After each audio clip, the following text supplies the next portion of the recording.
우리는 삶에서 무수히 많은 전쟁들을 경험합니다. 명문대학을 위한 입시전쟁, 좋은 직장을 위한 취업전쟁, 드라마보다 더 막장인 현실 속 사랑과 전쟁.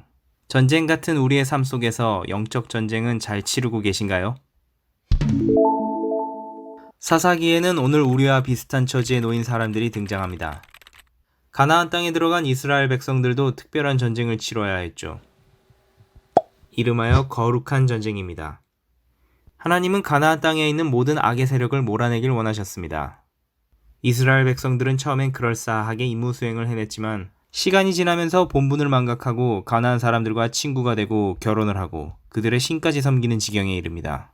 이렇게 하나님의 목전에 악을 행하던 이스라엘 백성들에게 하나님은 진노하셨고 메소포다미아 왕 구산 리사다임을 통해 이스라엘을 8년 동안 압제하도록 하셨습니다.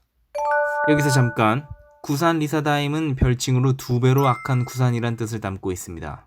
핵 매운맛 괴롭힘이라니 얼마나 고통스러웠을까요? 끝판왕 빌런 구산의 통치 아래 더 이상 살 수 없게 된 이스라엘 백성들은 하나님께 살려달라고 부르짖습니다. 이렇게 세워진 구원자가 바로 갈렙의 아우인 그니스의 아들 온니엘이었습니다. 이스라엘의 첫 번째 사사 온니엘의 이야기 지금 시작합니다.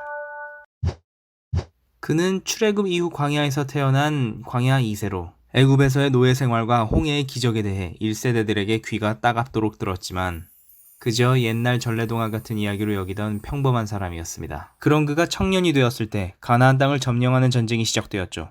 처음 잡아보는 창자루 무게의 버거움을 이기기도 전에 닥치는 대로 이방인들을 죽여야 하는 현실에서 얼마나 두려웠을까요? 그러던 그가 용사로 거듭나기 시작합니다. 이 전쟁은 단순히 자기와 가족을 지키는 전쟁이 아니라 하나님의 큰 계획이 실현되는 과정임을 확신하게 됩니다. 그런 찐 용사가 될 절호의 기회가 찾아오는데 출애굽 1세대 중 가나안 땅에 들어갔던 위대한 지도자 갈렙이 헤브론 남서쪽에 위치한 기라세벨을 점령하는 자를 자신의 후계자로 삼을 뿐 아니라 딸까지 아내로 주겠다고 공포한 것입니다. 기라세벨에는 마동석급 싸움장 안악 자손들이 살고 있었기에 아무도 선뜻 출전하지 못했죠. 그런데 가장 먼저 자원하여 그곳을 정복하고 취한 자가 바로 온니엘입니다. 그의 무한 용기는 어디서 나왔을까요? 그것은 바로 유다가 올라갈지니라 보라 내가 이 땅을 그 손에 붙였노라 하는 하나님의 말씀을 붙잡고 유다 지파 출신인 그가 용감하게 나섰기 때문입니다. 용감한 자가 미인을 얻는다고 했던가요? 온니엘의 아내 악사는 갈렙의 금지옥염 막내딸이며 누구나 결혼하고 싶어하던 미인이었죠. 얼굴만 예뻤던 게 아니라 넓은 밭은 물론 두 샘물까지 혼수로 챙겨올 만큼 지혜롭고 현명하기까지 했습니다. 잘 나가던 역전의 용사 온니엘에게도 구산 리사다임의 압제 아래 있던 치욕적인 8년의 세월이 있었습니다. 여리고성에서 배운 교훈과 기랴세벨을 점령했을 때의 패기, 하나님 말씀에 대한 신뢰를 가지고 있었던 그에게 드디어 여호와의 영이 임하게 됩니다. 하나님께서 택하시고 하나님의 영이 임할 때 비로소 사사가 될 수 있었던 것이죠. 여호와의 영으로 충만한 온니엘이 수행하는 전쟁은 이제 하나님의 전쟁입니다. 하나님께서는 메소포다미아 왕 구산 리사다임을 그의 손에 넘겨주셔서 온니엘이 승리를 거두게 하십니다. 하나님의 은혜로 승리를 거둔 후 이스라엘은 40년 동안 평화가 지속됩니다. 사사 온니엘이 이룬 승리는 그의 배경이나 용맹과 지략에 있지 않습니다.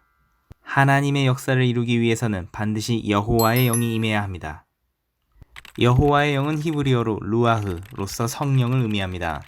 성령이 역사해야 구원의 은혜가 임하는 겁니다. 치열한 영적 전쟁에서 승리를 얻으려면 성령 충만하셔야 합니다. 성령 충만으로 영적 전쟁에서 승리하셨다면 구독과 좋아요 알림 설정으로 순삭성경도 조회수 전쟁에서 승리하도록 도와주십시오. 지금까지 순삭성경이었습니다.